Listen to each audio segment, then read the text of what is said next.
కొంచెం ఎర్రకుంటే కొంచెం అందంగా ఉంటే ఎప్పుడు చూసినా అర్థం కాడ. నువ్వు ఎంత నల్లగుంటే అంత లేదు. నీ జోలికి ఎవడు? నీ మొక్క మీద యాసిడ్ ఎవడు? నీ గొంతు ఎవడు? నా బిడ్డ తాతబ్బా, నా బిడ్డ జీడి గింజ. నా బిడ్డ జోలికి ఎవడు? నా బిడ్డ జోలికి ఎవడు? అందంలో అపాయం ఉంది, జాగ్రత్త. అందంలో అపాయం ఉంది, జాగ్రత్త. అందం మోసకరం, సౌందర్యం వ్యర్థం. అందం అనడం తప్పు కాదు. అందానికి రంగులు వేయద్దు. ఏం చేయొద్దు? అందానికి కొంచెం పేర్లలో పెట్టుకో తప్పులేదు, కొంచెం పౌడర్ పెట్టుకో తప్పులేదు. కొంతమంది కొన్ని మీటింగ్లో తయారవుతారు, కనుబొమ్మలు సన్మానం చేసి తొండపండి.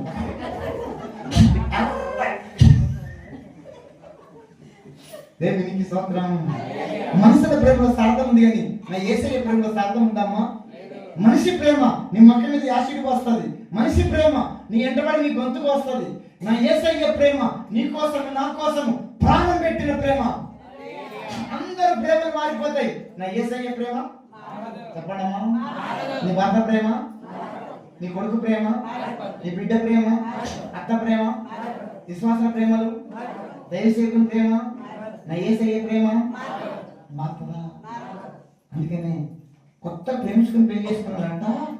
కొత్త ప్రేమించుకొని పెళ్లి చేసుకున్న వాళ్ళు కొత్త పెళ్లి అయినప్పుడు బాగా ప్రేమించుకుంటారంట, దగ్గరకుంటారంట.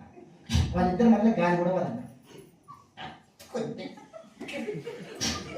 ఇప్పుడు కొత్త పెళ్లి అయినప్పుడు ఇట్లా పిలుచుకుంటారంట. ఎట్లా పిలుచుకుంటారు? కొత్త పెళ్లి అయినప్పుడు అని తేనే అనండి, తేనే అనండి, అని అని అని తేనే అనండి, అని అని అని.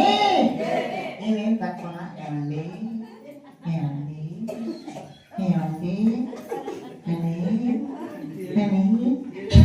ఒక 6 నెలలు అయినాక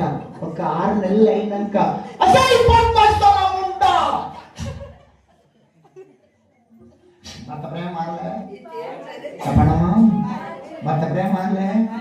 యేసయ్య ప్రేమ చెల్లె వనస్తులారా, పడితే యేసయ్య ప్రేమల వాడు, పడితే యేసయ్య చేతుల వాడు. ఆయన చేతులు పడితే నీకు డోకా లేదు, ఆయన ప్రేమలో పడితే నీకు డోకా లేదు. కొత్త పెళ్లి చేసుకొని కొత్త కొడుకు అత్తగారింటికి వస్తుంది, కొత్త కొడుకు అత్తగారింటికి వస్తుంది. కొత్త కొడుకు గిన్నె